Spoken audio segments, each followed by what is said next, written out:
कृष्णाय नमः। चिंता संतान हंतारो यत्पादाम्बुजरेणुः श्री अनंतां निजाचार्यां प्रणमामि मुहुर्मुहुः। यदनुग्रह तुजंतु सर्व दुखादिगो भवेत् तम हम सर्वदा वंदे श्रीमद्वल्लभ नंदन। महापुरुष श्रीमद्वल्लभ के चरणों में प्रणाम करते हुए आप सभी भगवदीय वैष्णव जनों को मेरा जय श्री कृष्ण, जय श्री राधे। विगत पुष्टि चर्चा में हम विचार कर चुके हैं। महापुरुष श्रीमद्वल्लभ ने 9 प्रकार के विवेकों का वर्णन किया, जिसमें से हम 5वें विवेक तक पहुंच चुके थे, जिसमें उन्होंने बताया कि अभिमानस्तु संत्याज्य स्वामी धीनत्व भावनात्। वैष्णव को भगवदियों को अभिमान नहीं करना चाहिए और श्री ठाकुर जी का कर्तव्य जानना चाहिए। तो उस विषय में हम चर्चा कर चुके हैं। आगे के विषय में अब हम प्रवेश करते हैं। छठे विवेक में महाप्रभु जी ने बताया है कि वैष्णव को श्री ठाकुर जी की आज्ञा का पालन करना चाहिए। जैसे महाप्रभु जी ने हमें कोई आज्ञा करी और ठाकुर जी की आज्ञा कुछ और है, हमारे अंतःकरण में प्रकट होकर के ठाकुर जी कुछ और आज्ञा कर रहे हैं, या स्वप्न में आकर के कुछ हमें और आज्ञा कर दी, तो हमें श्री ठाकुर जी की आज्ञा का पालन करना है। वैसे महाप्रभु जी भी वही आज्ञा करेंगे जो ठाकुर जी की आज्ञा है, और ठाकुर जी भी वही आदेश देंगे जो महाप्रभु जी की आज्ञा है। तो उस विषय में हमें विचार न करते हुए श्री ठाकुर जी की आज्ञा का पालन करना चाहिए। ये महाप्रभु जी की आज्ञा है। इसके विषय में एक बड़ी सुंदर सी कथा हमारी पुष्टि चर्चा वार्ताओं में आती है कि एक बार महाप्रभु श्रीमद्वल्लभ भूतल की प्रदक्षिणा करते हुए, परिक्रमा करते हुए जगन्नाथपुरी पहुंचे। तो वहां के राजा ने 4 बातें रखी। बड़े बड़े विद्युत समाज वर्ग के सामने बड़े बड़े पंडित भी बैठे हुए थे। तो वहां 4 बातें रखी गई कि किम शास्त्रम, शास्त्र कौन सा श्रेष्ठ है, किम कर्म, कर्म कौन सा श्रेष्ठ है, को देव, देवता कौन सा श्रेष्ठ है, और को मंत्र, मंत्र कौन सा श्रेष्ठ है। तो उसी समय महाप्रभु श्रीमद्वल्लभ जब जगन्नाथपुरी पहुंचे तो महाप्रभु श्रीमद्वल्लभ ने चारों का ठीक ठीक उत्तर दे दिया। तो वहां के राजा को और वहां के पंडितों को वो बात जची नहीं। तो उन्होंने भगवान जगन्नाथ की आज्ञा मांगी, जगन्नाथ भगवान की सहमति मांगी। तो ऐसा ही हुआ। सभी पंडितों ने एक कागज और कलम लेकर के श्री जगन्नाथ भगवान के मंदिर में उसको रख दिया गया और किवाड़ पट बंद कर दिए गए।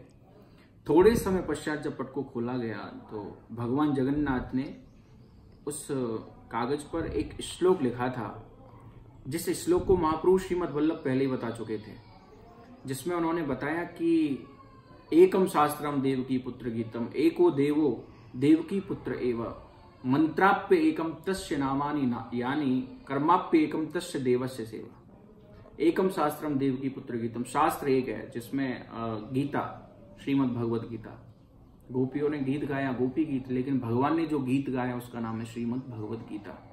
तो एकम शास्त्रम देवकी पुत्र गीतम, एको देवो देवकी पुत्र एव, देवता एक है भगवान श्री कृष्ण, मंत्र एक है भगवान श्री कृष्ण का उच्चारण ही, उनके नाम का उच्चारण ही वो एक ही मंत्र है, और कर्माप्य, कर्म एक है जो हम श्री ठाकुर जी की सेवा करें, वही कर्म है, वही कर्म श्रेष्ठ है। तो वही बात भगवान जगन्नाथ ने कही जो महाप्रभु श्रीमद्वल्लभ पहले कह चुके थे। तो इस विषय में हमें ज्यादा चर्चा न करते हुए श्री ठाकुर जी की आज्ञा का पालन करना चाहिए। छठे विवेक में बताया कि ठाकुर जी की आज्ञा का पालन करें। 7वें विवेक में उन्होंने बताया कि आपदगत्यादि कार्येषु हठस्त्या जयस्य सर्वथा। आपत्ति काल के समय हमें ठाकुर जी की सेवा, मनोरथ मनाना ही है, या बड़े बड़े व्यंजन भोग आदि भगवान के हमें लगानी है। तो उसके लिए महाप्रभु जी आज्ञा करते हैं कि आपत्ति काल के समय, जैसे अभी कोरोना महामारी चल रही है, बड़े बड़े वैष्णवों के यहाँ श्री ठाकुर जी का नित्य प्रति मनोरथ बनता था, हो सकता है आज वहां नहीं मनोरथ हो रहा है। तो आपत्ति काल के समय हठ पूर्वक किसी से कर्ज ना लेकर के हम ठाकुर जी की सेवा ना करें। यदि कर्ज लेकर के आप ठाकुर जी की सेवा करते तो उससे ठाकुर जी को श्रम होता है। तो उसके लिए महाप्रभु जी बताते कि क्लेश पूर्वक प्रयत्न से या क्लेश द्वारा जो धन एकत्रित करके हम ठाकुर जी की सेवा कर रहे हैं तो उसमें ठाकुर जी को श्रम होता है। वैसे भी भगवान ने गीता में कहा है कि पत्रम पुष्पम फलम तोयम यो में भक्त्या प्रयच्छति। पत्र पुष्प फल जो भाव से ठाकुर जी की सेवा में लगाया जाए वही सर्वश्रेष्ठ है, और उसी को ठाकुर जी स्वीकार भी करते हैं। तो जब संसारिक दृष्टि में हट नहीं चलता तो भगवत कार्यों में तो हट चल ही नहीं सकता। इसलिए महाप्रभु जी आज्ञा करते हैं कि आपत्ति काल के समय हम हट पूर्वक ठाकुर जी की कोई भी मनोरथ ना मनाएं। जो अपने पास द्रव्य है, जो अर्थ है, उसमें संतुष्ट रह करके और ठाकुर जी की प्रसन्नता समझते हुए हम कोई भी कार्य करें। ऐसी अनेक कथाएं श्री वार्ता जी में मिलती हैं।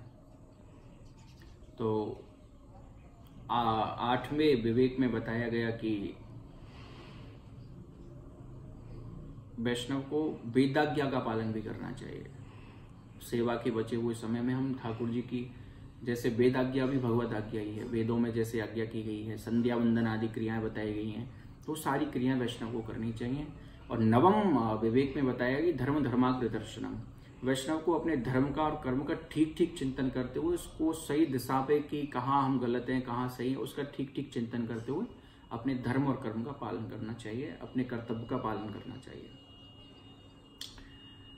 क्योंकि जो भी कुछ है सब ठाकुर जी का ही दिया हुआ है और जो भी कुछ हो रहा है सब ठाकुर जी ही करने वाले हैं, ऐसा विचार श्री महाप्रभु जी आज्ञा करते हैं। और महाप्रभु जी की आज्ञा को स्वीकार करते हुए हमें स्वीकार कर लेनी चाहिए।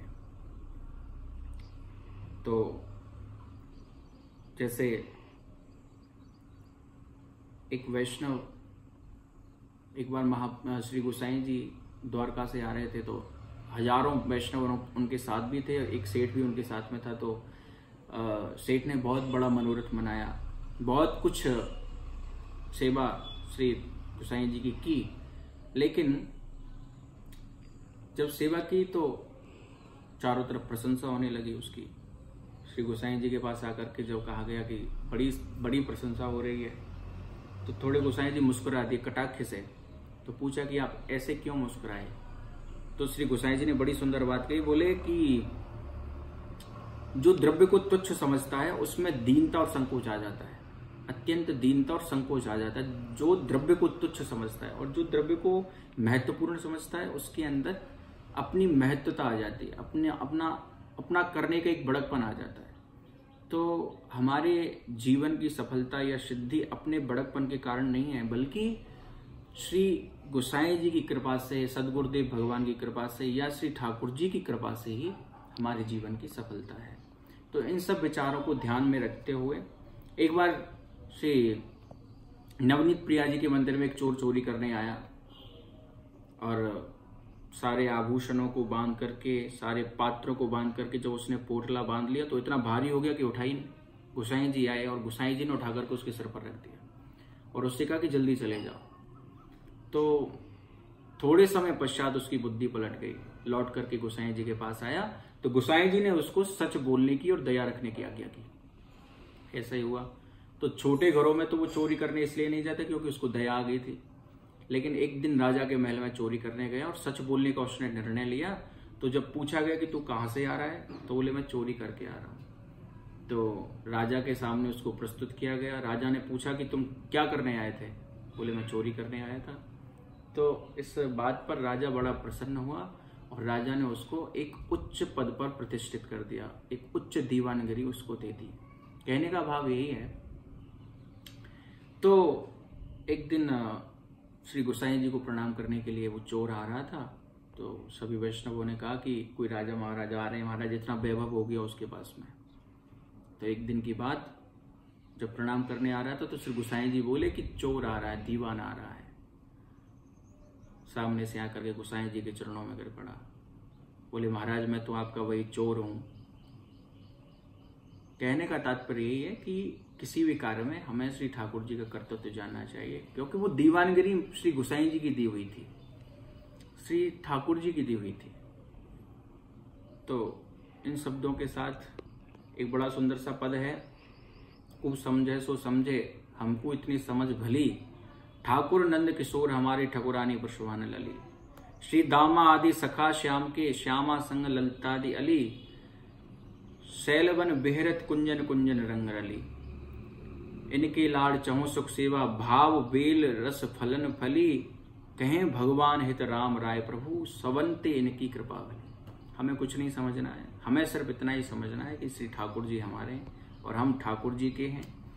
हा नाथ हा कृपा सिंधु हा राधावर सुंदर दीनेषु सततम श्रीमन निजाचार्य श्रुतस्य च दुष्टेषु दोष पुष्टेषु भाग्य रुष्टेषु मत प्रभो निस्साधनेषु मतिषु दयाम कुरु दयाम कुरु। हा नाथ हा कृपानाथ हा गोपीनाथ हे जगन्नाथ हे रमानाथ हे ब्रजनाथ हे धीश हे ब्रजाधीश गोकुलाधीश ब्रजेंद्र नंदन नंदन श्री कृष्ण चंद्र, हम आपके चरणों में प्रणाम करते हैं और आपसे यही प्रार्थना करते हैं प्रभु आप हमारे ऊपर दया करें। हम तो दोषी हैं, पाप युक्त हैं, आप हमारे ऊपर कृपा करें। और ऐसी प्रार्थना हम श्री ठाकुर जी से करें कि प्रभु बस अब आप ही हमारे हैं और सब आपके हैं, आप हम पर कृपा करें, दया करें।